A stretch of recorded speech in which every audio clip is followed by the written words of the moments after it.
Setelah 2 hari ibu mertua dan adik ipar datang berkunjung ke rumahku, tiba-tiba malam hari putriku menangis.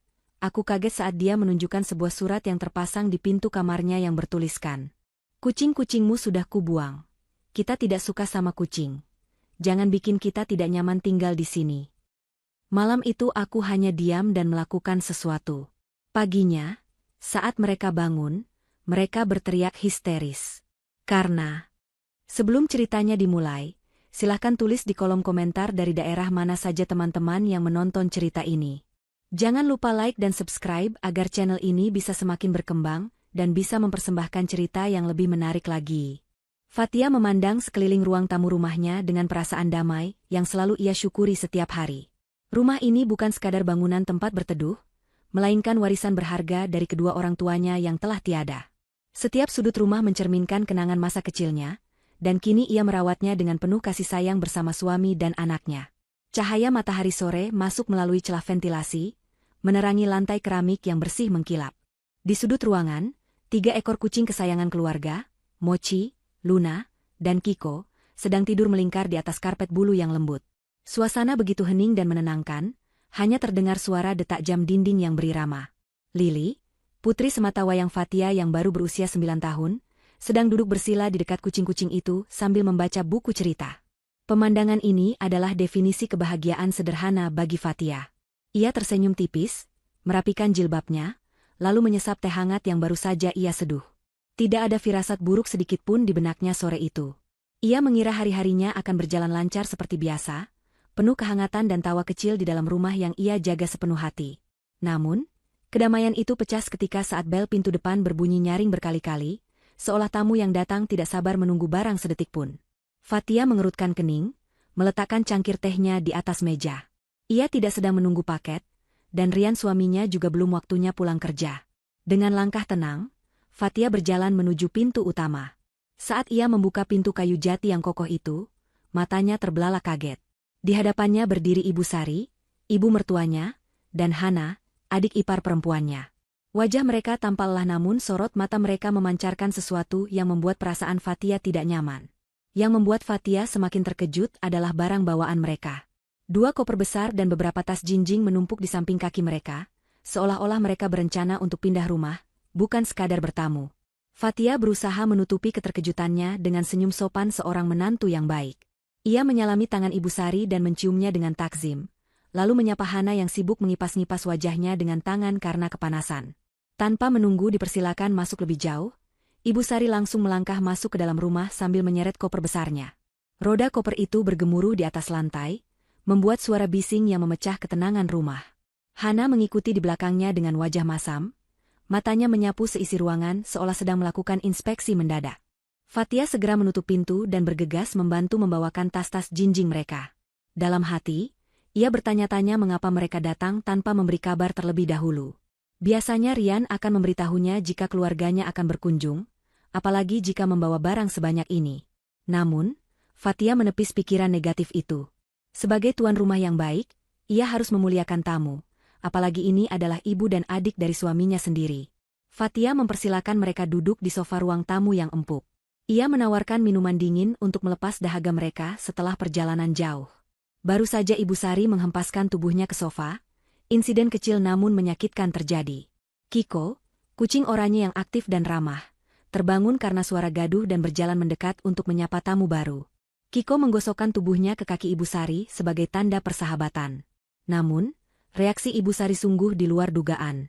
Wanita parubaya itu menjerit kaget lalu dengan gerakan refleks yang kasar, ia mengibaskan kakinya, menendang tubuh kecil Kiko hingga kucing itu terpelanting beberapa jengkal. Kiko mengeong kaget dan lari ketakutan bersembunyi di balik kursi. Lili yang melihat kejadian itu langsung berdiri, matanya berkaca-kaca melihat kucing kesayangannya diperlakukan kasar. Fatia menahan napas, dadanya bergemuruh menahan amarah, namun ia berusaha tetap tenang. Ibu Sari malah mengomel panjang lebar tentang betapa jijiknya ia dengan hewan berbulu itu. Ia mengatakan bahwa rumah yang ada kucingnya itu kotor, bau, dan tidak sehat. Hana ikut menimpali dengan nada sinis, mengatakan bahwa seharusnya Fatia tahu diri untuk tidak memelihara hewan liar di dalam rumah jika ada tamu yang datang. Fatia mencoba menjelaskan dengan lembut bahwa kucing-kucing itu rutin divaksin dan dimandikan, sehingga mereka bersih dan tidak berbahaya. Namun, Penjelasannya seolah masuk telinga kanan dan keluar telinga kiri. Ibu Sari dan Hana terus saja mengeluh. Mereka mengkritik tata letak perabotan rumah, mengomentari gorden yang menurut mereka warnanya tidak cocok, hingga mempermasalahkan suhu ruangan yang dianggap kurang dingin. Fatia hanya bisa mengelus dada. Ia berpamitan sebentar ke dapur untuk menyiapkan minuman dan camilan, sekaligus untuk menenangkan dirinya yang mulai mendidih. Di dapur, tangannya gemetar saat menuangkan air ke dalam gelas. Ia mendengar suara tawa Hana dan bisik-bisik dari ruang tamu.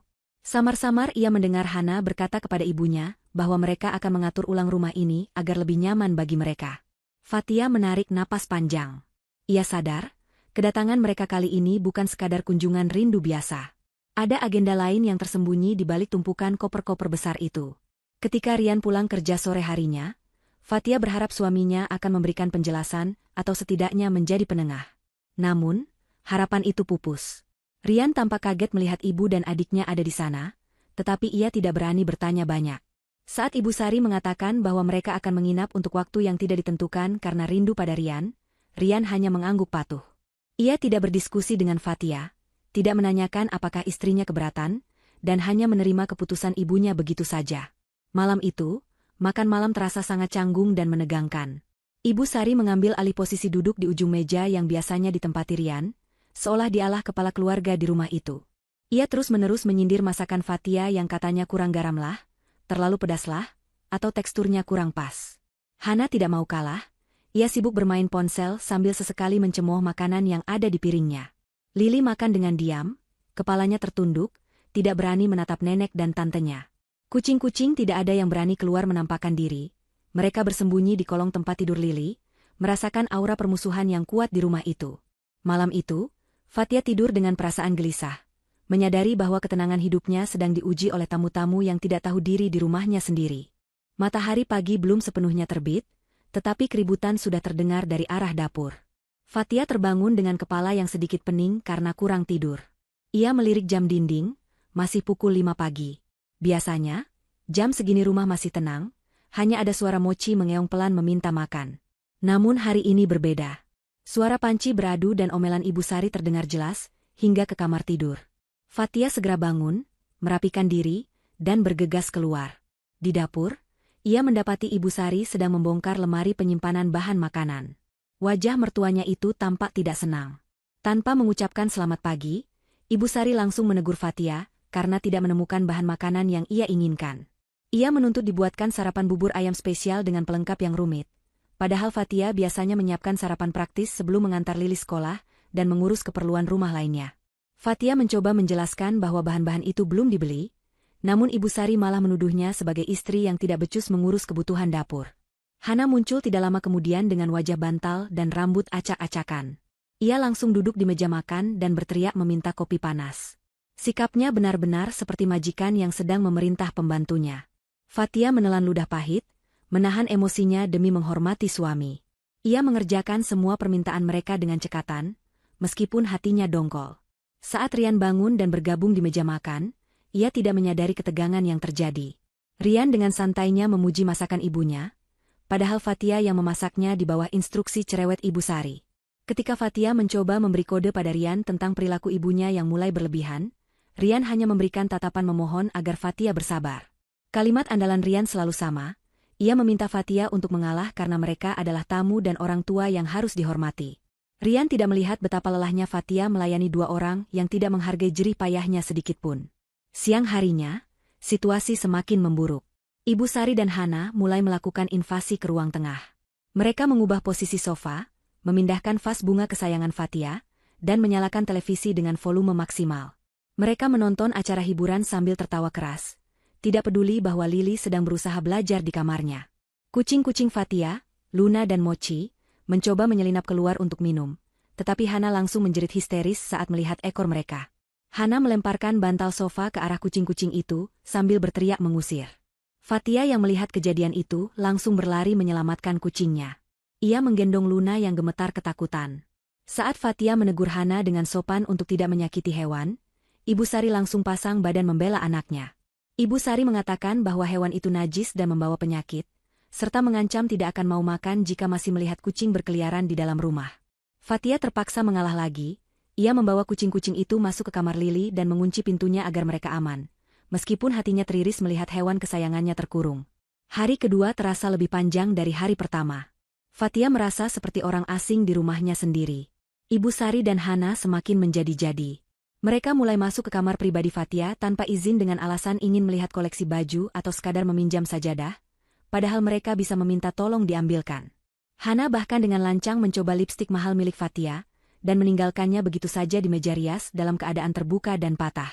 Ketika Fatia menegurnya, Hana hanya mencibir dan berkata bahwa sebagai kakak ipar yang baik, seharusnya Fatia berbagi dengan ikhlas. Kata, ikhlas, dan sabar, terus dijadikan senjata oleh mereka untuk menindas Fatia. Rian, yang diharapkan bisa menjadi pelindung, justru semakin pasif. Setiap kali ada konflik, Rian memilih untuk menghindar, pergi ke teras, atau pura-pura sibuk dengan pekerjaannya. Rian seolah menutup mata terhadap penderitaan istri dan anaknya demi menjaga perasaan ibunya.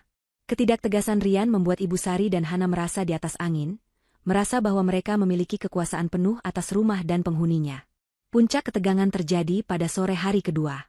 Fatia baru saja selesai mengepel lantai yang kotor karena jejak sepatu Hana yang masuk tanpa dilepas. Tiba-tiba, ia mendengar suara gaduh dari arah ruang tamu. Ternyata, Hana menemukan sehelai bulu kucing menempel di celana kainnya.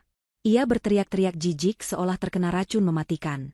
Ibu Sari langsung memarahi Fatia habis-habisan di depan Rian yang baru pulang. Ibu Sari menuduh Fatia sengaja ingin membuat mereka sakit dengan membiarkan bulu kucing bertebaran. Ia memberikan ultimatum keras kepada Rian di depan Fatia. Ibu Sari berkata bahwa ia tidak bisa tinggal di rumah ini jika kucing-kucing itu masih ada. Ia menyuruh Rian memilih antara kenyamanan ibunya atau kucing-kucing itu. Fatia menatap Rian, berharap suaminya akan membela hak mereka untuk memelihara hewan di rumah sendiri. Namun, Rian hanya menunduk, tidak berani menatap mata ibunya maupun istrinya. Keheningan Rian adalah jawaban yang menyakitkan bagi Fatia.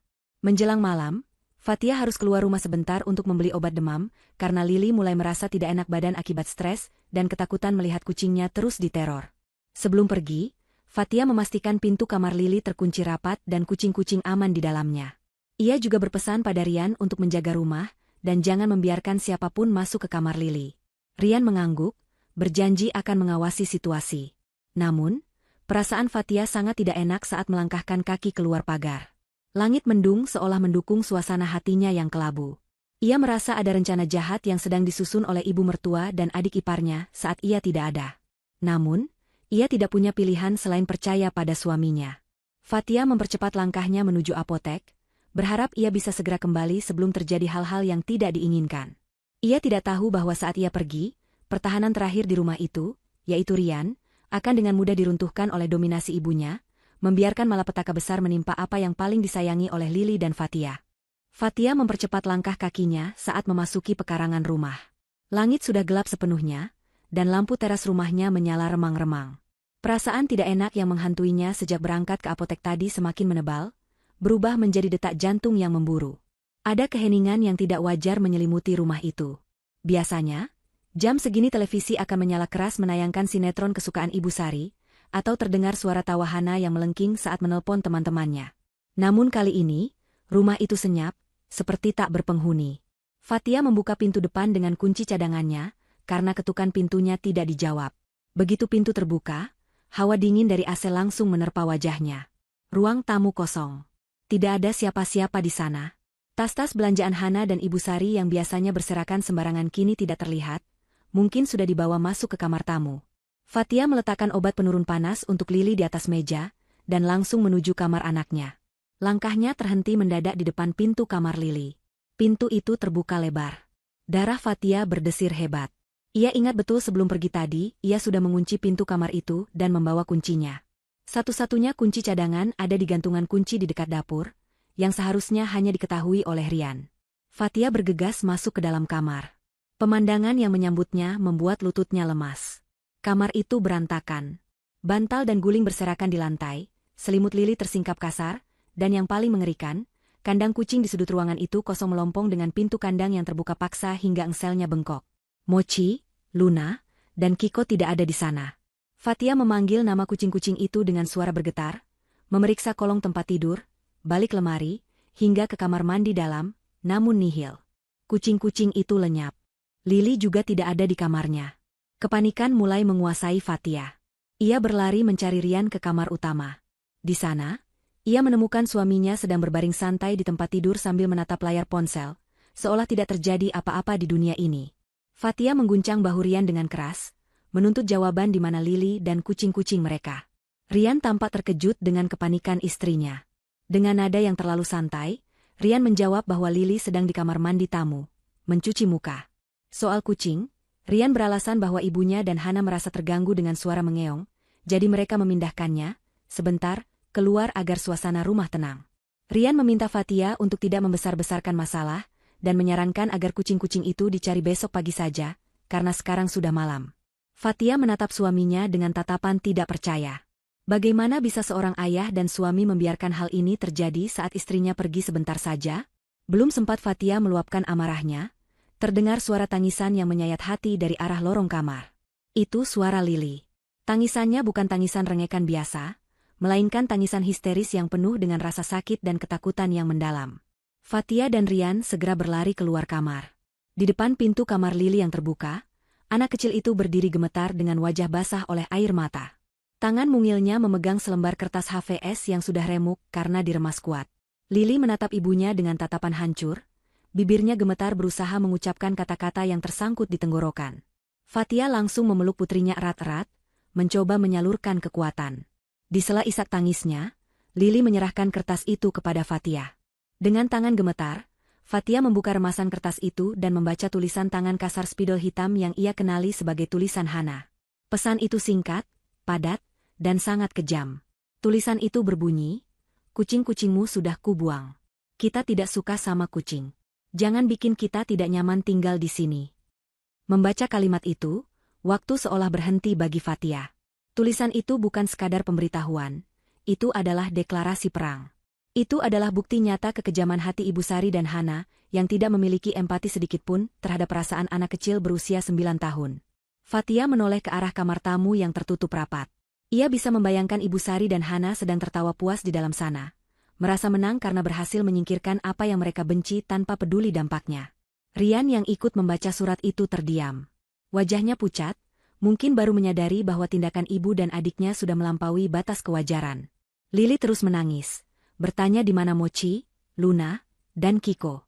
Ia takut kucing-kucing rumahan yang tidak pernah keluar itu akan mati kelaparan atau ditabrak kendaraan.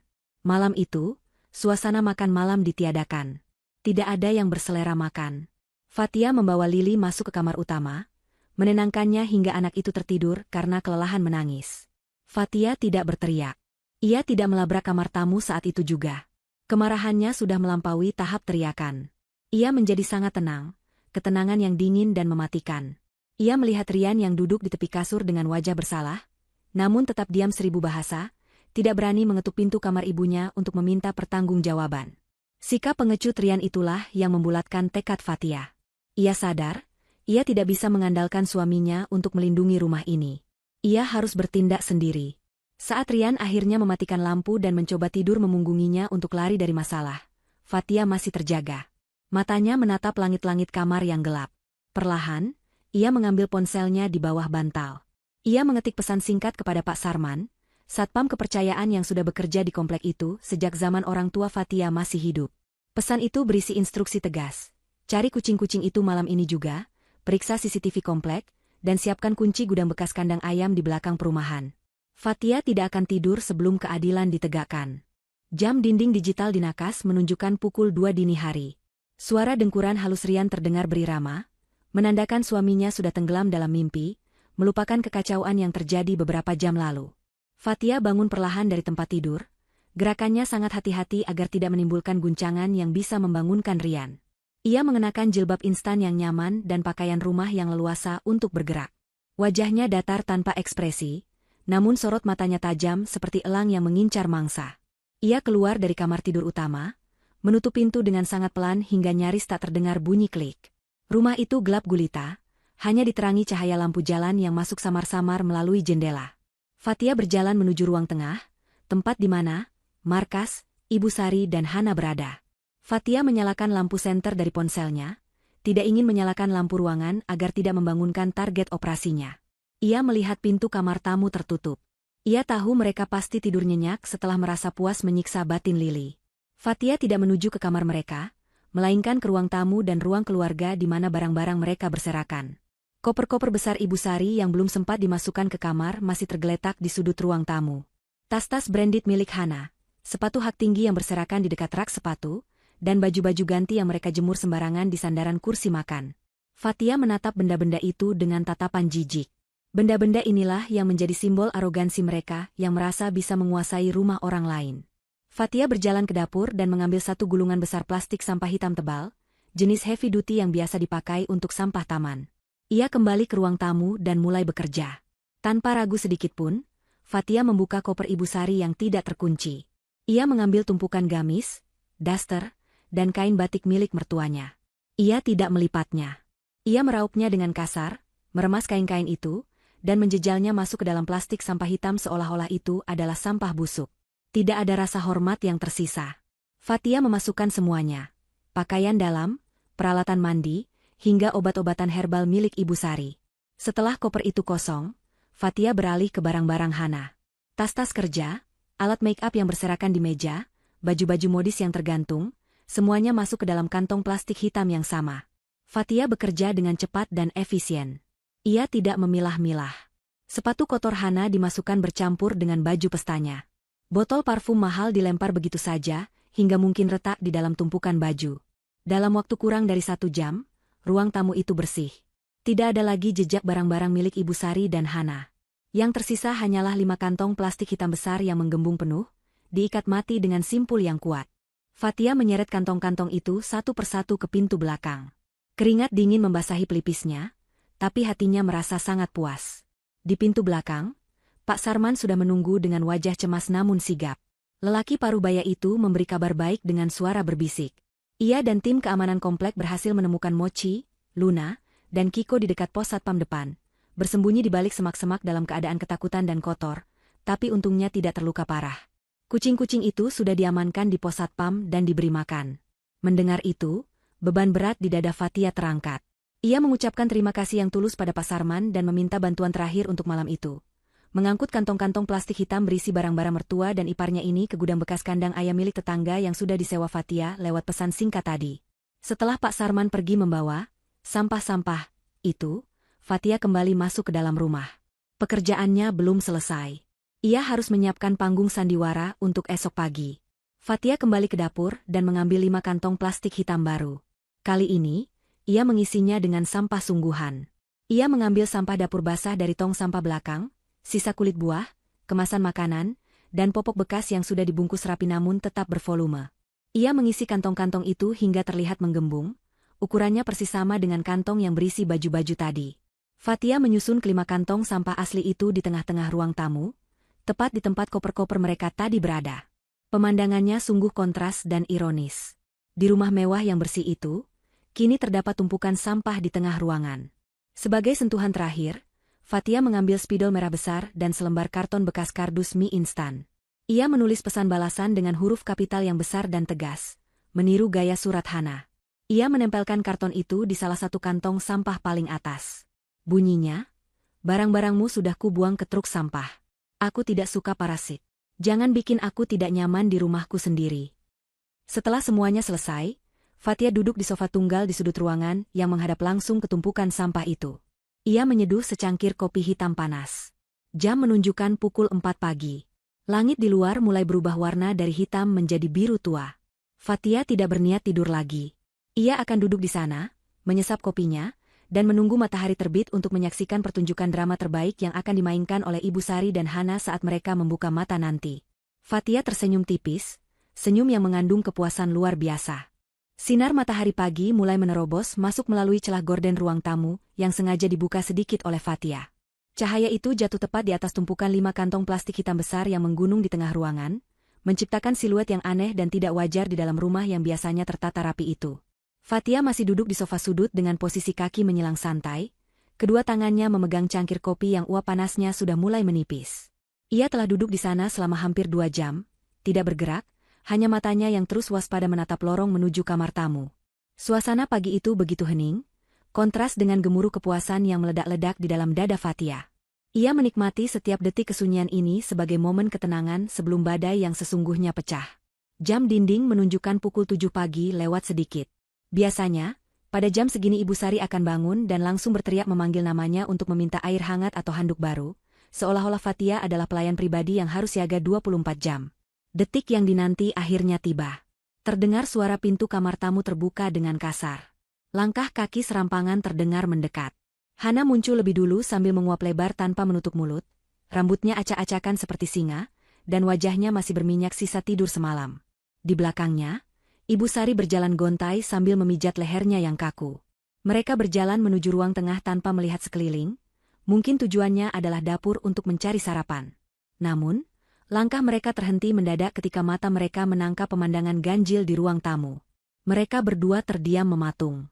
Mata mereka melotot melihat tumpukan kantong sampah hitam yang menjulang di tempat koper, dan barang-barang mereka seharusnya berada. Hana mengucek matanya berkali-kali, memastikan ia tidak sedang bermimpi buruk. Perlahan, kesadaran mulai masuk otak mereka saat mereka melihat kertas karton dengan tulisan spidol merah yang tertempel jelas di salah satu kantong plastik itu. Hana maju selangkah, menyipitkan mata untuk membaca tulisan itu. Mulutnya mengejak pelan, namun suaranya semakin lama semakin tinggi, hingga berubah menjadi jeritan histeris yang memekakkan telinga. Ia membaca kalimat bahwa barang-barangnya sudah dibuang ke truk sampah, karena dianggap parasit.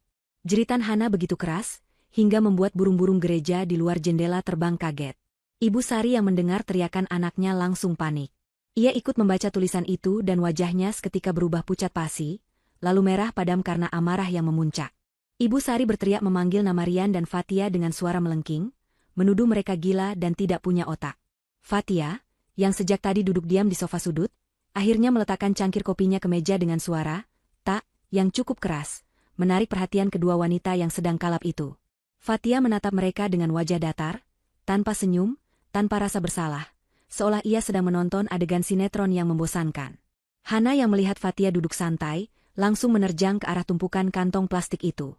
Dengan nafsu amarah yang tak terkendali, ia merobek salah satu kantong plastik hitam itu dengan kuku-kukunya yang panjang, berharap menemukan tas branded atau baju pestanya di dalam sana. Namun, harapan Hana hancur lebur seketika. Begitu plastik itu robek, yang keluar bukanlah kain sutra atau kulit tas mahal, melainkan tumpukan kulit durian bekas, sisa nasi basi yang sudah berlendir, tulang ayam bekas makan malam, dan popok bayi bekas yang baunya langsung menyengat memenuhi seluruh ruangan.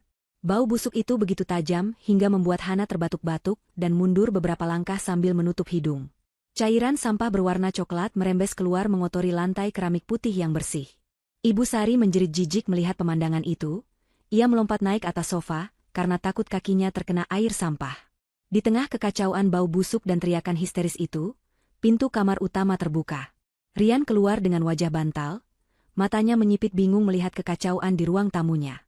Ia memakai kaos oblong kusut dan celana pendek, tampak benar-benar tidak mengerti apa yang sedang terjadi.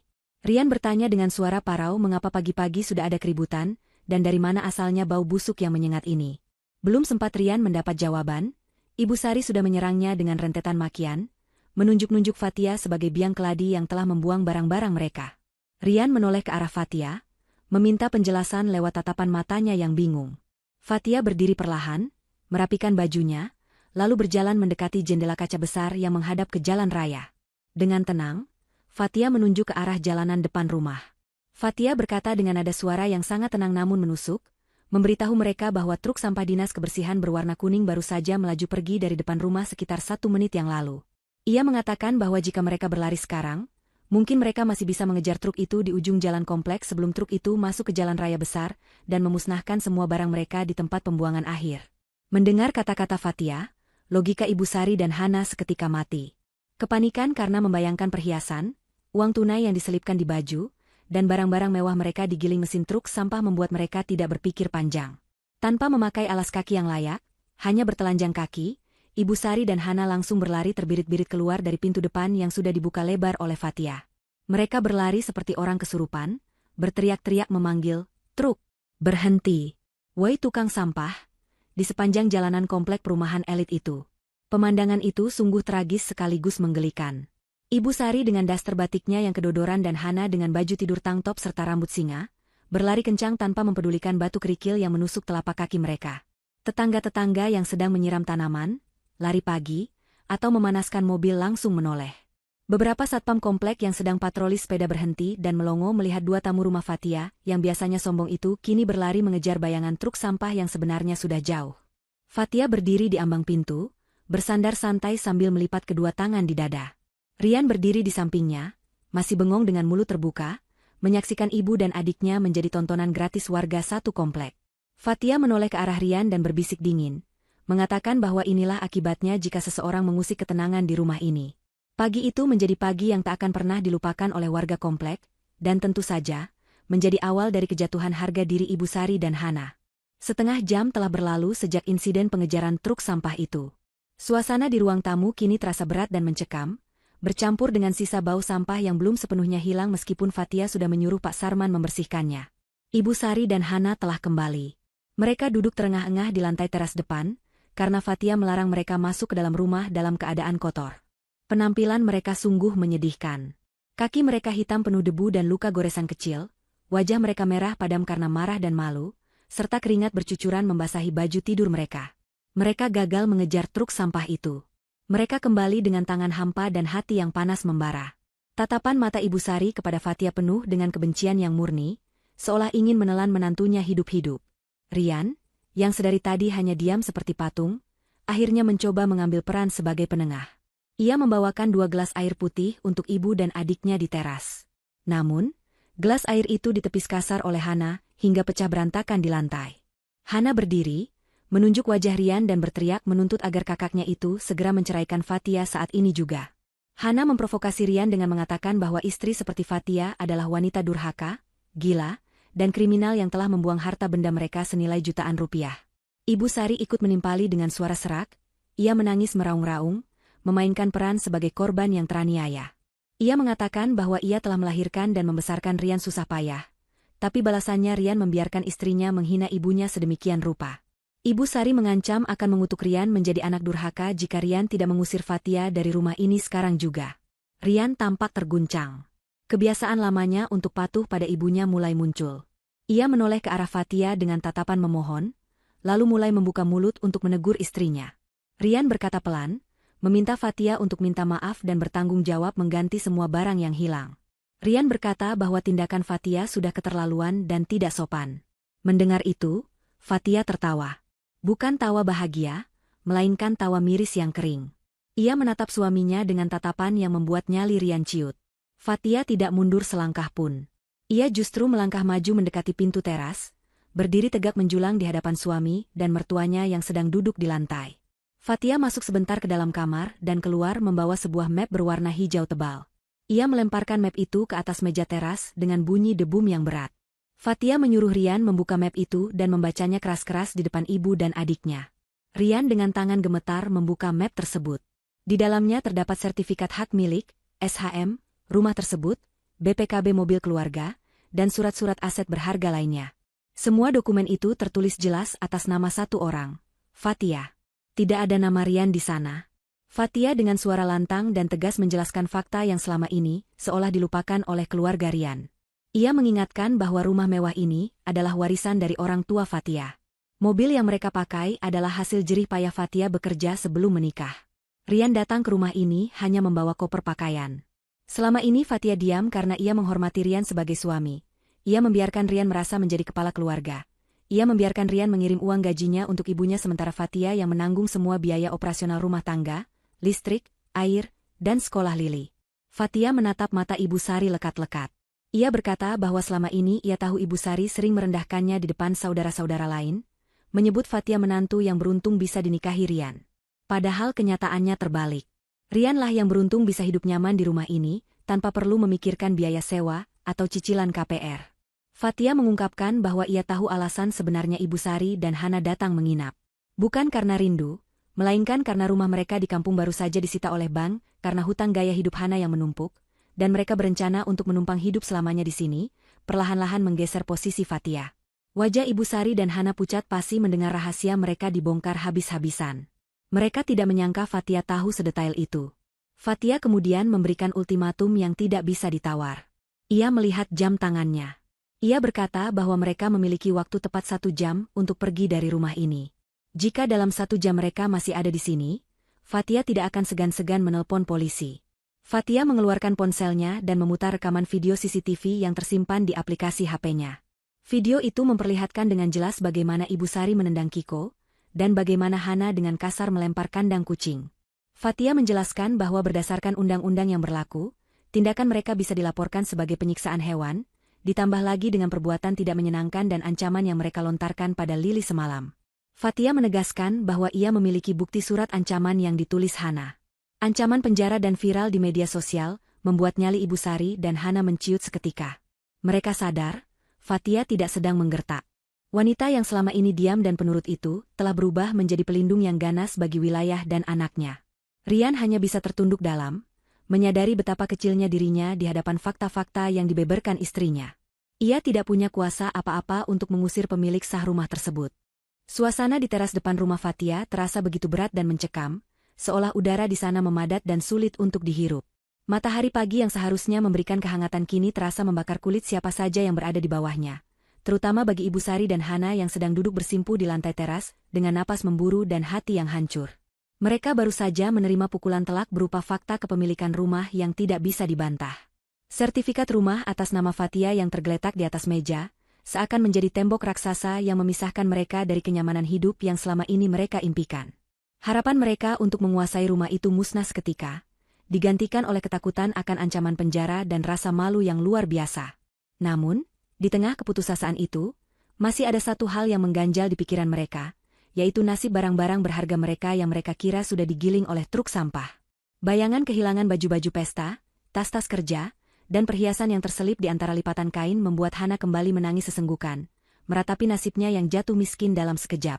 Fatia memandangi kedua wanita di hadapannya itu dengan tatapan datar yang sulit diartikan. Ia tidak merasa kasihan, karena rasa kasihan itu sudah mati saat ia melihat air mata Lili tadi malam. Namun, Fatia juga bukan monster yang benar-benar membuang harta benda orang lain begitu saja, meskipun ia sangat ingin melakukannya. Fatia menarik napas panjang, lalu memecah keheningan dengan suara yang tenang namun tegas. Ia mengatakan kepada mereka bahwa sebenarnya barang-barang mereka tidak ada di dalam truk sampah kuning yang mereka kejar mati-matian tadi. Pengakuan ini membuat Ibu Sari dan Hana mendongak serentak. Mata mereka terbelalak dengan campuran antara harapan dan kebingungan. Fatia menjelaskan bahwa ia tidak sejahat mereka yang tega membuang makhluk hidup ke jalanan. Fatia hanya memindahkan barang-barang yang menurutnya mengganggu pemandangan rumahnya ke tempat yang lebih pantas untuk barang-barang tersebut. Fatia menunjuk ke arah jalan setapak di samping rumah yang menuju ke area belakang komplek perumahan, tepatnya ke arah kebun kosong milik tetangga yang berbatasan dengan tembok pembatas komplek. Fatia memberitahu mereka bahwa seluruh koper, tas, baju, dan perlengkapan mereka ada di dalam gudang bekas kandang ayam milik Pak Haji Sobari, tetangga belakang komplek yang lahan kosongnya sering disewa untuk menyimpan barang rongsokan. Gudang itu sudah lama tidak dipakai dan terkenal kotor, lembab, serta dihuni oleh banyak serangga dan tikus. Mendengar kata kandang ayam, wajah Hana kembali pucat. Ia membayangkan tas kulit kesayangannya bercampur dengan kotoran ayam dan debu tebal. Namun, rasa sayang pada harta benda mengalahkan rasa jijik mereka. Tanpa mengucapkan terima kasih atau pamit, Ibu Sari dan Hana langsung bangkit berdiri. Dengan kaki yang masih sakit dan tanpa alas kaki yang layak, mereka berjalan tertatih-tatih menuju arah yang ditunjuk Fatia. Pak Sarman, satpam yang sejak tadi berjaga di dekat gerbang, diperintahkan Fatia untuk mengantar mereka ke lokasi gudang tersebut, sekaligus memastikan mereka tidak membuat keributan lagi di lingkungan warga. Perjalanan menuju gudang bekas itu menjadi perjalanan paling memalukan dalam hidup Ibu Sari dan Hana. Jaraknya sebenarnya tidak terlalu jauh, hanya sekitar 200 meter dari rumah Fatia, namun rasanya seperti berjalan berkilo-kilometer. Setiap langkah mereka diiringi oleh tatapan ingin tahu dari para tetangga yang mulai keluar rumah untuk memulai aktivitas pagi. Ibu-ibu yang sedang menyapu halaman berbisik-bisik sambil menunjuk ke arah mereka. Beberapa orang bahkan secara terang-terangan merekam kejadian itu dengan ponsel mereka. Ibu Sari menundukkan kepalanya dalam-dalam, berusaha menyembunyikan wajahnya yang merah pada menahan malu, sementara Hana berjalan sambil menutupi wajahnya dengan rambutnya yang berantakan. Mereka yang biasanya berjalan dengan dagu terangkat tinggi dan penuh kesombongan saat melewati jalan ini, kini berjalan seperti pencuri yang tertangkap basah, lusuh, kotor, dan hina. Sesampainya di lokasi, pemandangan yang menyambut mereka sungguh mengenaskan. Gudang itu lebih mirip gubuk reot yang hampir roboh. Dindingnya terbuat dari anyaman bambu yang sudah bolong di sana-sini, dan atapnya dari seng berkarat yang bocor. Bau apek bercampur bau kotoran hewan langsung menusuk hidung begitu Pak Sarman membuka pintu gemboknya yang berkarat. Di dalam ruangan yang remang-remang itu, Tumpukan kantong plastik hitam besar milik mereka tergeletak begitu saja di atas lantai tanah yang becek. Ada beberapa ekor kecoa yang berlarian kaget saat cahaya matahari masuk. Hana menjerit histeris melihat seekor tikus kecil melintas di dekat tumpukan plastik itu. Namun, Pak Sarman hanya berdiri di ambang pintu sambil bersedekap, mengatakan dengan nada datar bahwa itu adalah barang-barang mereka dan silakan diambil sendiri, karena tugasnya hanya mengantar. Pak Sarman menegaskan bahwa Fathia memberikan waktu terbatas, jadi sebaiknya mereka bergegas sebelum gerbang komplek ditutup untuk tamu yang tidak berkepentingan. Dengan perasaan campur aduk antara jijik dan butuh, Ibu Sari dan Hana mulai membongkar tumpukan plastik itu. Mereka harus menyeret kantong-kantong berat itu keluar dari gudang yang pengap ke area terbuka, agar bisa memeriksa isinya. Tangan mereka yang biasanya hanya memegang sendok garpu dan alat rias, kini harus bergulat dengan debu tebal dan tanah becek yang menempel di plastik. Saat Hana membuka salah satu kantong, ia menangis meraung melihat baju sutra mahalnya terhimpit oleh botol sampo yang tutupnya terbuka dan tumpah mengenai kain halusnya. Fathia memang memasukkan barang-barang itu secara asal-asalan, mencampur baju bersih dengan sepatu kotor, mencampur kosmetik dengan pakaian dalam, sehingga semuanya menjadi kacau balau. Ibu Sari menemukan kopernya, namun rodanya patah karena diseret kasar semalam. Mereka berdua sibuk memilah-milah barang di tengah kebun kosong itu, disaksikan oleh ayam-ayam kampung yang berkeliaran mencari makan. Setelah hampir setengah jam bergulat dengan barang-barang mereka, Ibu Sari dan Hana akhirnya berhasil mengamankan barang-barang yang masih bisa diselamatkan. Mereka memasukkan kembali barang-barang itu ke dalam koper dan tas seadanya, meskipun kondisinya sudah jauh dari kata rapi. Baju-baju mereka kusut, bau apek, dan sebagian terkena noda tumpahan cairan. Penampilan mereka sendiri sudah tidak karuan. Daster Ibu Sari kotor terkena tanah, wajah Hana cemong oleh debu bercampur keringat dan air mata. Mereka menyeret koper-koper berat itu, kembali menuju jalan komplek dengan sisa tenaga yang ada. Harapan mereka satu-satunya saat itu adalah bisa kembali masuk rumah Fathia sebentar saja untuk menumpang mandi, membersihkan diri, dan merapikan barang sebelum pergi mencari tempat tinggal baru. Mereka berpikir bahwa Fathia pasti masih punya hati nurani untuk tidak membiarkan mertuanya pergi dalam keadaan kotor seperti gelandangan. Namun, harapan itu hancur saat mereka tiba di depan gerbang rumah Fathia. Pagar besi yang tinggi itu tertutup rapat. Di balik pagar, Lili berdiri tegak menggendong Mochi si kucing putih. Di samping kakinya, Luna dan Kiko duduk dengan tenang, bulu mereka bersih mengkilap, kontras sekali dengan penampilan Ibu Sari dan Hana yang kotor dan bau. Lili menatap nenek dan tantenya dengan tatapan yang sulit dijelaskan, ada rasa takut yang sudah hilang, digantikan oleh rasa kecewa yang mendalam. Tidak ada senyum di wajah anak kecil itu. Ia hanya memandang diam, seolah sedang melihat orang asing yang tidak ia kenal.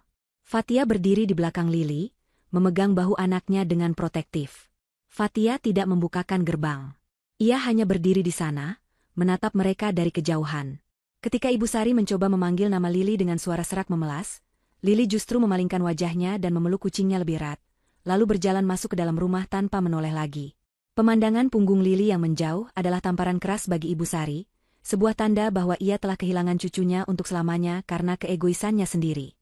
Fathia kemudian memberikan isyarat tangan mengusir, tanpa kata-kata, hanya tatapan dingin yang menyuruh mereka segera angkat kaki dari trotoar depan rumahnya. Rian berdiri terpaku di ruang tengah, menyaksikan adegan di depan gerbang melalui jendela kaca besar. Hatinya berkecamuk hebat, terombang-ambing di antara rasa bersalah kepada ibunya dan kesadaran akan kebenaran yang baru saja ditampar keras oleh istrinya. Ia melihat ibunya, wanita yang melahirkannya, kini berdiri di luar pagar seperti pengemis, kotor, lusuh, dan menyeret koper rusak. Ada dorongan kuat dalam dirinya untuk berlari keluar, membukakan pagar, dan membawa ibunya masuk. Itu adalah insting alaminya sebagai seorang anak yang selama puluhan tahun dididik untuk selalu patuh dan memuliakan orang tua, tidak peduli seberapa salah pun tindakan orang tua tersebut. Namun, saat kakinya hendak melangkah, bayangan wajah Lili yang menangis histeris semalam kembali muncul di benaknya. Suara tangisan anaknya yang pilu karena kehilangan kucing kesayangannya terngiang-ngiang, beradu dengan suara bentakan kasar ibunya yang selalu merendahkan Fathia selama ini. Fathia masuk kembali ke dalam rumah setelah memastikan Lili aman di kamarnya. Ia mendapati Rian sedang mondar-mandir gelisah dengan wajah kusut. Fathia tahu persis apa yang ada di pikiran suaminya. Ia tahu Rian sedang berperang batin. Fathia berjalan mendekat, lalu berdiri tepat di hadapan Rian, menghalangi pandangan suaminya ke arah jendela. Fathia menatap mata Rian dalam-dalam, tatapan yang menuntut ketegasan, bukan belas kasihan yang salah tempat. Rian mulai membuka mulut, suaranya bergetar saat memohon kepada Fathia. Ia meminta izin, hanya sekali ini saja, untuk membiarkan ibunya dan Hana masuk sebentar untuk mandi dan ganti baju. Rian beralasan tidak tega melihat kondisi mereka yang seperti itu. Ia berjanji setelah mereka bersih-bersih, ia sendiri yang akan mengantar mereka pergi ke kontrakan atau hotel murah. Rian mencoba menyentuh hati Fatia dengan mengingatkan bahwa bagaimanapun juga, Ibu Sari adalah orang tua. Fatia mendengarkan permohonan itu tanpa berkedip. Setelah Rian selesai bicara, Fatia tidak langsung menjawab. Ia justru menarik tangan Rian, membawanya berjalan menuju kamar Lili. Rian bingung namun mengikuti langkah istrinya. Fatia membuka pintu kamar Lili pelan-pelan. Di dalam sana, Rian melihat pemandangan yang menyayat hati. Lili sedang duduk di lantai, dikelilingi oleh 3 kucingnya. Anak itu sedang berbicara sendiri pada kucing-kucingnya, meminta maaf berulang kali sambil mengelus kepala Mochi. Lili berkata lirih bahwa ia berjanji tidak akan membiarkan orang jahat menyakiti mereka lagi. Kata, orang jahat, yang keluar dari mulut anaknya sendiri untuk menyebut neneknya, menghunjam jantung Rian dengan sangat keras. Fatia menutup pintu kembali dengan perlahan, lalu berbalik menghadap Rian di lorong depan kamar. Fatia bertanya dengan suara rendah namun tajam, menusuk langsung ke ulu hati Rian. Ia bertanya siapa sebenarnya yang harus Rian lindungi saat ini. Apakah ibunya yang sudah dewasa, yang dengan sadar melakukan kejahatan dan menyakiti hati cucunya sendiri, ataukah anaknya yang masih kecil, yang jiwanya terluka karena ketidakmampuan ayahnya memberikan rasa aman. Fatia menegaskan bahwa jika Rian membiarkan mereka masuk lagi sekarang, itu sama saja Rian memberi sinyal pada Lili bahwa perasaan anak itu tidak penting. Itu sama saja Rian mengatakan pada Lili bahwa menyiksa hewan dan menindas orang lain itu boleh dilakukan asalkan pelakunya adalah nenek. Fatia memberikan ultimatum terakhirnya yang paling berat. Ia mengatakan, jika Rian melangkah keluar untuk membukakan pagar bagi mereka, maka Rian harus ikut pergi bersama mereka sekalian. Fatia tidak akan menerima Rian kembali di rumah ini. Rian harus memilih, menjadi anak yang berbakti pada ibu yang toksik dan kehilangan istri serta anaknya, atau menjadi suami dan ayah yang tegas yang berani memutus rantai kejahatan di keluarganya. Rian terdiam lama. Keringat dingin mengucur di dahinya. Ia melihat ke arah pintu depan, lalu kembali melihat ke pintu kamar Lili. Seumur hidupnya, Rian selalu memilih jalan yang paling tidak berisiko, jalan yang membuat ibunya senang agar ia tidak dimarahi. Namun hari ini, ia sadar bahwa sikap diamnya selama ini adalah racun yang perlahan membunuh kebahagiaan rumah tangganya sendiri. Ia melihat ketegaran di mata Fatia, wanita yang selama ini sabar namun kini berdiri seperti benteng baja demi anak mereka. Rian akhirnya menyadari betapa pengecutnya ia selama ini. Ia berlindung di balik kata, berbakti, untuk menutupi ketidakmampuannya bersikap adil. Helaan napas panjang keluar dari mulut Rian, seolah melepaskan beban indoktrinasi yang selama ini membelenggunya. Bahunya turun, tanda ia menyerah. Bukan menyerah pada Fatia, tapi menyerah pada kebenaran. Rian melangkah menuju pintu depan, tapi bukan untuk membukakan pintu bagi ibunya. Ia mengambil ponselnya, lalu menekan tombol panggil ke nomor ibunya yang sedang berdiri di luar pagar. Melalui jendela kaca, Fatia bisa melihat Ibu Sari mengangkat telepon dengan wajah penuh harap, mengira Rian akan menyuruh mereka masuk. Namun, ekspresi Ibu Sari berubah drastis dalam hitungan detik. Rian berbicara lewat telepon dengan suara yang bergetar namun kalimatnya jelas. Ia mengatakan pada ibunya bahwa pintu rumah ini sudah tertutup. Rian meminta maaf karena tidak bisa lagi menuruti kemauan ibunya yang tidak masuk akal. Ia mengatakan bahwa Fatia benar, tindakan ibu dan Hana sudah melampaui batas. Rian menyuruh mereka pergi mencari tempat tinggal sendiri dan merenungkan kesalahan mereka. Rian juga menyampaikan keputusan terberatnya. Mulai bulan ini, ia tidak akan lagi mengirimkan uang bulanan dalam jumlah besar seperti biasanya. Rian baru sadar bahwa uang yang ia kirim selama ini ternyata dipakai untuk gaya hidup Hana dan menutupi hutang, bukan untuk kebutuhan hidup ibunya. Rian menjelaskan bahwa mulai sekarang, ia hanya akan mengirim uang secukupnya untuk makan, tidak lebih. Rian juga memberitahu bahwa semua akses keuangan dan kartu kredit tambahan yang dipegang Hana sudah diblokir oleh Fatia, karena sumber dana utamanya memang dari penghasilan Fatia. Mendengar itu, Ibu Sari berteriak histeris di seberang telepon, memaki Rian sebagai anak durhaka dan mengancam akan bunuh diri. Namun kali ini, Rian tidak goyah. Ancaman itu sudah terlalu sering ia dengar setiap kali keinginannya tidak dituruti. Rian menutup telepon sepihak, mematikan ponselnya, lalu meletakkannya di meja. Ia berbalik menatap Fatia dengan mata berkaca-kaca, wajahnya menyiratkan rasa sakit yang luar biasa karena harus melawan ibunya sendiri. Namun juga ada kelegaan karena akhirnya ia berani mengambil sikap. Di luar pagar, Ibu Sari dan Hana tampak mengamuk sebentar, memukul-mukul pagar besi, namun tidak ada reaksi dari dalam rumah. Pak Sarman yang masih berjaga akhirnya menegur mereka dengan tegas, mengancam akan memanggil patroli polisi jika mereka terus membuat keributan. Karena malu dilihat orang banyak dan sadar bahwa Rian tidak akan keluar, mereka akhirnya menyerah. Hana memesan taksi online dengan sisa baterai ponselnya. Beberapa menit kemudian, sebuah mobil taksi datang. Sopir taksi tampak enggan menaikkan penumpang yang terlihat kotor dan bau, namun setelah berdebat sebentar, mereka akhirnya masuk ke dalam mobil. Mobil itu melaju perlahan meninggalkan pekarangan rumah Fatia, membawa pergi dua sumber masalah yang selama 2 hari ini telah mengacaukan segalanya. Fatia menghela napas lega melihat mobil itu menghilang di tikungan jalan.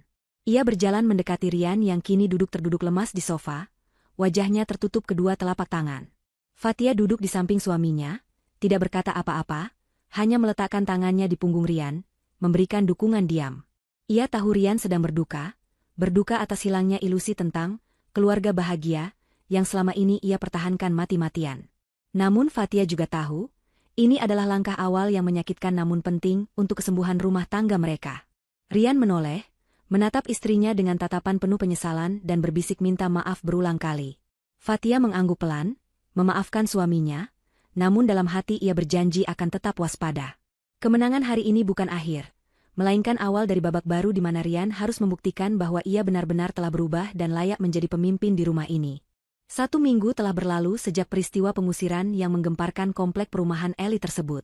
Di sudut kota yang jauh dari kemewahan rumah Fatia, tepatnya di sebuah gang sempit yang padat penduduk, Ibu Sari dan Hana kini harus menghadapi kenyataan hidup yang berbanding terbalik dengan angan-angan mereka. Mereka tinggal di sebuah kontrakan petak berukuran kecil, yang dindingnya lembab dan catnya mengelupas di sana-sini. Tidak ada pendingin ruangan yang sejuk, hanya ada kipas angin tua yang berputar lambat dengan suara berderit menyakitkan telinga. Udara di dalam ruangan itu terasa panas dan pengap, bercampur dengan aroma selokan yang menguap dari parit di depan pintu. Barang-barang mewah yang mereka selamatkan dari gudang kandang ayam waktu itu kini menumpuk berantakan di sudut ruangan, membuat kamar yang sempit itu semakin terasa sesak. Koper-koper itu masih menyisakan bau apek yang sulit hilang meski sudah dilap berkali-kali, menjadi pengingat bisu akan kehinaan yang mereka alami. Kehancuran mereka bukan hanya soal tempat tinggal, tetapi juga soal harga diri yang runtuh tak bersisa. Ternyata, video saat mereka berlari tanpa alas kaki mengejar truk sampah sambil berteriak histeris, telah direkam oleh beberapa warga komplek dan menyebar dengan kecepatan kilat di grup-grup percakapan warga kota. Video itu menjadi viral di media sosial lokal dengan judul yang sangat memalukan, menyebut mereka sebagai orang kaya baru yang stres. Wajah Ibu Sari dan Hana terpampang jelas di sana, menjadi bahan tertawaan ribuan orang yang tidak mereka kenal. Komentar-komentar pedas dari netizen membanjiri kolom komentar, mencemooh perilaku mereka yang dianggap tidak waras. Rasa malu ini membuat Hana tidak berani keluar dari kontrakan selama berhari-hari. Ia mematikan notifikasi ponselnya, karena tidak kuat membaca ejekan teman-teman sosialitanya yang dulu sering ia pameri gaya hidup palsu. Teman-teman yang dulu memuja Hana karena mengira ia kaya raya, kini satu persatu memblokir kontaknya, tidak ingin ikut terseret dalam aib yang memalukan. Masalah finansial menjadi pukulan telak berikutnya yang menghantam mereka tanpa ampun. Rian benar-benar membuktikan ucapannya. Tepat pada tanggal gajian, notifikasi transfer masuk ke ponsel Ibu Sari, namun jumlahnya membuat mata wanita tua itu terbelalak kaget. Angkanya merosot tajam, hanya cukup untuk membayar sewa kontrakan murah ini dan makan sederhana sehari-hari. Tidak ada lagi uang jajan jutaan rupiah, tidak ada lagi anggaran untuk belanja baju atau perawatan wajah di salon. Hana mencoba menghubungi kakaknya, menangis dan memohon tambahan uang dengan alasan sakit atau butuh modal usaha, tetapi nomor Rian tidak bisa dihubungi. Rian telah mengganti nomor pribadinya dan memblokir akses mereka ke kehidupan lamanya. Fatia juga telah menutup semua kartu kredit tambahan yang selama ini diam-diam dipakai Hana untuk berhutang barang-barang bermerek. Kini, tagihan-tagihan itu datang menagih ke alamat kontrakan baru mereka yang entah bagaimana berhasil dilacak oleh para penagih hutang, membuat hari-hari mereka dipenuhi ketukan pintu yang menakutkan. Ketegangan di dalam kontrakan sempit itu semakin memuncak setiap harinya. Tanpa uang dan kenyamanan, sifat asli Ibu Sari dan Hana semakin terlihat. Mereka mulai saling menyalahkan atas nasib buruk yang menimpa mereka. Ibu Sari menyalahkan Hana yang terlalu boros dan bermulut tajam, sehingga membuat Fatia murka. Ia mengungkit-ungkit surat ancaman yang ditulis Hana sebagai penyebab utama kemarahan Fatia. Sebaliknya, Hana menyalahkan ibunya yang terlalu manja dan selalu menuntut dilayani Bak Ratu, yang membuat mereka akhirnya diusir. Pertengkaran ibu dan anak itu terdengar hingga ke tetangga sebelah, yang semakin membuat mereka dikucilkan di lingkungan baru tersebut. Para tetangga kontrakan memandang mereka dengan tatapan sinis, enggan bertegur sapa dengan pendatang baru yang sombong namun miskin, dan suka membuat keributan. Puncak dari karma sosial yang menimpa Hana terjadi ketika ia mencoba melamar pekerjaan di sebuah butik pakaian di pusat kota. Hana berpikir dengan penampilannya yang masih lumayan, ia bisa diterima bekerja sebagai penjaga toko. Namun, saat sesi wawancara, pemilik butik menatapnya dengan pandangan menyelidik. Sang pemilik butik ternyata mengenali wajah Hana dari video viral pengejaran truk sampah, dan juga rumor tentang penyiksaan kucing yang beredar di komunitas pecinta hewan kota itu. Tanpa basa-basi, pemilik butik menolak lamaran Hana dan memintanya keluar dari toko. Ia mengatakan tidak ingin tokonya mendapat citra buruk, karena mempekerjakan seseorang yang viral, karena perilaku negatif dan kasar terhadap hewan. Hana keluar dari butik itu dengan wajah merah padam, menahan tangis di tengah keramaian mal. Ia menyadari bahwa jejak digital dan reputasi buruknya kini menjadi tembok penghalang besar bagi masa depannya. Sementara itu, Ibu Sari jatuh sakit karena stres dan pola makan yang berubah drastis. Ia yang terbiasa makan enak dan tidur di kasur empuk, kini harus makan nasi bungkus murah dan tidur di kasur busa tipis di lantai. Badannya pegal linu dan tekanan darahnya naik. Dalam sakitnya, ia sering mengigau memanggil nama Rian, berharap anak laki-lakinya itu datang menjemput dan membawanya kembali ke rumah mewah Fatia. Namun, harapan itu sia-sia. Rian tidak pernah datang.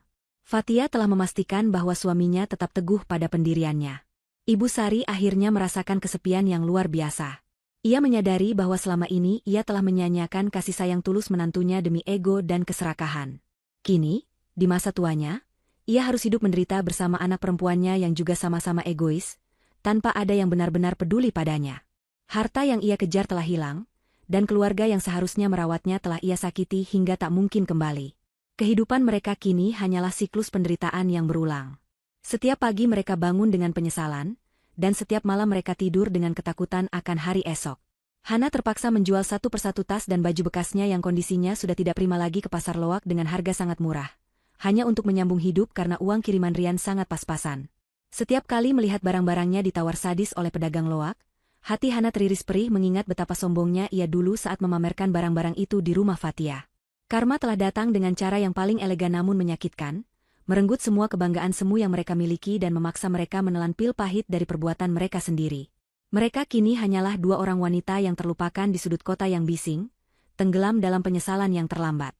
1 bulan kemudian, suasana di rumah Fatia telah berubah total, kembali seperti surga kecil yang damai dan menenangkan. Pagi itu, udara terasa segar dengan aroma rumput yang baru dipotong dan wangi masakan lezat yang menguar dari dapur. Tidak ada lagi teriakan-teriakan kasar, tidak ada lagi suara komplain tentang makanan yang kurang asin, dan yang paling penting, tidak ada lagi aura ketakutan yang menyelimuti penghuni rumah. Sinar matahari masuk leluasa melalui jendela-jendela besar yang kini dibuka lebar, menyinari lantai bersih tempat Mochi, Luna, dan Kiko sedang bermain kejar-kejaran dengan gembira. Kucing-kucing itu sudah sepenuhnya pulih dari trauma mereka. Bulu mereka kembali berkilau, dan mereka tidak lagi bersembunyi di kolong kasur setiap kali mendengar langkah kaki manusia. Mereka bebas berkeliaran di seluruh penjuru rumah, tidur di sofa, atau berjemur di teras, persis seperti seharusnya. Perubahan paling besar dan paling membahagiakan terlihat pada diri Rian. Sejak kejadian pengusiran itu, Rian seperti terlahir kembali menjadi sosok suami dan ayah yang baru. Rasa bersalah yang sempat menghantuinya telah ia ubah menjadi energi positif untuk memperbaiki diri. Rian tidak lagi menjadi suami yang pasif dan hanya terima beres. Kini, ia aktif terlibat dalam urusan rumah tangga. Pagi itu, Rian terlihat sedang sibuk di halaman belakang, bukan sedang bersantai main ponsel, melainkan sedang membersihkan kandang kucing dan mengganti pasir kotornya. Sebuah pemandangan yang dulu mustahil terjadi, karena Rian selalu merasa jijik atau gengsi melakukan pekerjaan kotor. Namun kini, ia melakukannya dengan senyum tulus, sesekali mengajak bicara Kiko yang menggesekkan badan di kakinya. Rian belajar untuk mencintai apa yang dicintai oleh istri dan anaknya, menyadari bahwa kebahagiaan mereka adalah tanggung jawab utamanya. Hubungan Rian dan Lily juga perlahan membaik, meskipun butuh waktu bagi Lily untuk sepenuhnya melupakan rasa kecewa pada ayahnya. Rian dengan sabar mendekati putrinya, menemani Lily belajar setiap malam, dan ikut bermain bersama kucing-kucingnya di akhir pekan. Pagi ini, terdengar suara tawa renyah Lily dari ruang tengah. Rian sedang merangkak di lantai berpura-pura menjadi monster yang mengejar Lily, sementara Mochi ikut berlari di belakang mereka. Fatia yang sedang menata meja makan tersenyum, haru melihat pemandangan itu. Inilah keluarga yang selalu ia impikan, keluarga yang utuh bukan hanya secara fisik, tapi juga secara emosional. Rian telah membuktikan bahwa ia memilih untuk berdiri tegak melindungi istri dan anaknya, memutus rantai toksik yang selama ini membelenggu hidupnya. Ketegasan Fathia hari itu telah menyelamatkan rumah tangga mereka dari kehancuran yang lebih dalam. Di meja makan, sarapan berlangsung dengan hangat dan penuh obrolan ringan. Rian memuji masakan Fathia dengan tulus, bukan karena basa-basi, tapi karena ia benar-benar bersyukur masih bisa menikmati masakan istrinya di rumah yang nyaman ini. Tidak ada lagi topik pembicaraan tentang tuntutan Ibu Sari atau keluhan Hana. Nama mereka seolah menjadi tabu yang tidak perlu disebut lagi demi menjaga kedamaian hati. Meskipun Fathia tahu kabar tentang kehidupan menyedihkan mertua dan iparnya di kontrakan, ia memilih untuk tidak membahasnya. Ia sudah memaafkan, namun ia tidak akan melupakan. Pintu maaf terbuka, namun pintu rumah tertutup rapat. Fathia telah menetapkan batasan yang jelas, bahwa ketenangan mental keluarganya adalah prioritas yang tidak bisa ditawar lagi. Rian pun tampaknya sudah ikhlas melepaskan beban tanggung jawab berlebihan terhadap ibunya, dan menyerahkan segalanya pada takdir dan konsekuensi yang harus dijalani ibunya sendiri. Setelah sarapan, mereka bertiga duduk santai di teras belakang menghadap taman kecil yang asri. Fathia menyeruput teh hangatnya sambil memandangi Rian dan Lily yang sedang menyisir bulu Luna. Angin sepau-sepau menerpa wajahnya, membawa rasa syukur yang begitu besar. Ia teringat masa-masa sulit 2 hari yang terasa seperti neraka itu, dan betapa cepatnya segalanya berbalik berkat keberaniannya untuk bertindak. Fathia menyadari bahwa menjadi wanita yang sabar bukan berarti harus diam saat diinjak-injak. Kesabaran sejati ada batasnya, dan ketika batas itu dilanggar, seorang istri dan ibu memiliki kekuatan dahsyat untuk melawan demi melindungi orang-orang yang dicintainya. Rumah ini bukan sekadar bangunan warisan orang tua, melainkan benteng pertahanan yang harus ia jaga kesucian dan kedamaiannya dari siapapun yang berniat jahat. Lily tiba-tiba berlari menghampiri Fathia, memeluk leher ibunya erat-erat, dan mencium pipinya. Anak itu berbisik terima kasih karena ibu sudah menjadi pahlawan bagi Mochi, Luna, dan Kiko. Rian ikut mendekat, merangkul bahu Fathia dan mengecup kening istrinya dengan lembut. Rian berbisik, berterima kasih karena Fathia telah menyadarkannya dan tidak menyerah pada pernikahan mereka meski Rian sempat bersikap bodoh. Momen kebersamaan itu terasa begitu sempurna. 3 kucing mereka ikut melompat naik ke kursi taman, melingkar nyaman di dekat pemiliknya. Fathia memejamkan mata sejenak, menikmati kehangatan matahari dan cinta yang melimpah di sekelilingnya. Cerita ini berakhir dengan sebuah keyakinan kuat di hati Fathia, bahwa kejahatan, sekecil apapun, pasti akan mendapatkan balasannya, dan kebaikan serta ketegasan dalam memegang prinsip akan selalu membawa pada kedamaian sejati. Fathia menatap langit biru yang cerah, tersenyum puas. Ia telah memenangkan pertempuran ini tanpa perlu mengotori tangannya dengan kekerasan, cukup dengan kecerdasan dan keberanian. Rumahnya kini telah kembali menjadi istana yang sesungguhnya, di mana hanya cinta, kasih sayang, dan saling menghargai yang diizinkan masuk. Tamu-tamu tak tahu diri itu telah menjadi masa lalu yang menjadi pelajaran berharga, dan kini, masa depan yang cerah membentang luas di hadapan keluarga kecil mereka. Fathia meletakkan cangkir tehnya yang sudah kosong, siap menyambut hari-hari bahagia selanjutnya dengan hati yang lapang dan penuh kemenangan. 12 bulan telah berlalu sejak badai besar itu mengguncang rumah tangga Fathia. Waktu rupanya bekerja dengan cara yang ajaib, ia menyembuhkan luka bagi mereka yang mau memperbaiki diri, namun menggerogoti mereka yang terus memelihara kebencian. Hari itu adalah akhir pekan yang cerah. Fathia, Rian, dan Lily sedang berjalan-jalan di sebuah pusat perbelanjaan besar di tengah kota. Penampilan mereka terlihat begitu harmonis dan segar. Fathia mengenakan gamis berwarna pastel yang anggun, Rian terlihat gagah dengan kemeja kasual yang rapi, dan Lily berjalan di tengah sambil menggandeng tangan kedua orang tuanya dengan wajah berbinar. Tidak ada lagi bayangan ketakutan atau tekanan di wajah mereka. Mereka tertawa renyah saat Lily menceritakan tingkah lucu Mochi yang semalam mencoba menangkap cicak di dinding namun gagal dan terjatuh. Itu adalah potret keluarga bahagia yang sederhana namun mahal harganya. Saat mereka hendak menuju restoran favorit Lily di lantai atas, langkah kaki Fathia tiba-tiba melambat. Di kejauhan, di dekat area food court yang menjual makanan murah, matanya menangkap 2 sosok yang sangat ia kenali, namun kondisinya sungguh membuat hati terenyuh karena rasa miris. Di salah satu meja yang kotor dan penuh tumpukan nampan bekas orang lain, duduklah Ibu Sari dan Hana. Penampilan mereka sangat kontras dengan ingatan terakhir Fathia. Ibu Sari terlihat jauh lebih tua dari usianya. Rambutnya yang memutih tidak lagi disemir rapi, wajahnya kusam dengan kerutan yang semakin dalam yang memancarkan aura kelelahan dan kepahitan hidup. Bajunya terlihat lusuh, seolah sudah dicuci berulang kali hingga warnanya pudar. Tidak ada lagi perhiasan emas yang dulu selalu ia pamerkan di pergelangan tangan dan lehernya. Di sebelahnya, Hana duduk sambil mengaduk-aduk minuman gelas plastik dengan tatapan kosong. Gadis yang dulu selalu tampil glamor dengan riasan tebal dan pakaian bermerek itu, kini nyaris tak dikenali. Wajahnya polos tanpa make-up, memperlihatkan kantung mata yang hitam dan kulit yang tidak terawat. Hana mengenakan kaos oblong biasa dan celana jeans yang ujungnya sudah belel. Mereka tidak sedang berbincang hangat layaknya ibu dan anak. Sebaliknya, mereka terlihat sedang berdebat sengit dengan suara tertahan. Dari gerak bibirnya, terlihat Ibu Sari sedang memarahi Hana, mungkin soal uang atau makanan, sementara Hana membalas dengan wajah kesal dan acuh tak acuh. Pemandangan itu adalah definisi nyata dari ketidakbahagiaan. Mereka masih terjebak dalam lingkaran saling menyalahkan, hidup berdua dalam kekurangan tanpa ada kedamaian sedikitpun. Rian, yang juga melihat pemandangan itu, menghentikan langkahnya. Tubuhnya menegang sejenak. Ia melihat ibu kandungnya sendiri sedang memungut sisa tisu di meja untuk mengelap keringat di dahi. Ada denyut rasa sakit di dada Rian sebagai seorang anak, sebuah insting alamiah untuk berlari dan membantu. Namun, Rian kemudian menunduk menatap Lili yang sedang tersenyum padanya, lalu menatap Fatia yang berdiri tenang di sampingnya. Rian teringat kembali pada malam-malam panjang di mana Lili menangis histeris, dan bagaimana ibunya dengan kejam membuang kebahagiaan anaknya. Rian sadar, jika ia kembali mendekat, ia hanya akan menyeret kembali racun itu ke dalam kehidupan keluarganya yang sudah susah payah disembuhkan. Membantu mereka secara finansial di luar batas kemampuan, hanya akan membuat mereka kembali menjadi parasit yang tidak pernah belajar bersyukur. Rian telah mengirimkan uang bulanan sesuai janjinya, cukup untuk makan dan sewa tempat tinggal sederhana, dan itu adalah batas maksimal baktinya saat ini. Fatia menyentuh lengan Rian pelan, memberikan isyarat tanpa kata. Apakah Rian ingin menyapa mereka? Rian menarik napas panjang, lalu menggeleng tegas. Ia mengeratkan genggaman tangannya pada tangan Fatia dan Lili. Rian memutar badannya, memunggungi pemandangan menyedihkan di food court itu. Rian berbisik kepada Fatia bahwa mereka harus segera pergi ke restoran tujuan awal, karena Lili sudah lapar. Tindakan Rian ini adalah penegasan terakhir. Ia tidak membenci ibunya, tapi ia memilih untuk mencintai istri dan anaknya dengan cara menjaga jarak dari sumber luka. Mereka bertiga pun berjalan menjauh, meninggalkan Ibu Sari dan Hana yang masih sibuk berdebat soal uang receh, sama sekali tidak menyadari bahwa kesempatan hidup bahagia yang dulu mereka miliki baru saja berjalan melewati mereka dan menghilang di balik kerumunan orang. Malam harinya, sesampainya di rumah, suasana terasa lebih hangat dari biasanya.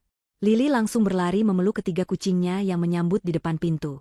Mochi, Luna, dan Kiko mengeong manja, menggosokkan tubuh mereka ke kaki Rian dan Fatia.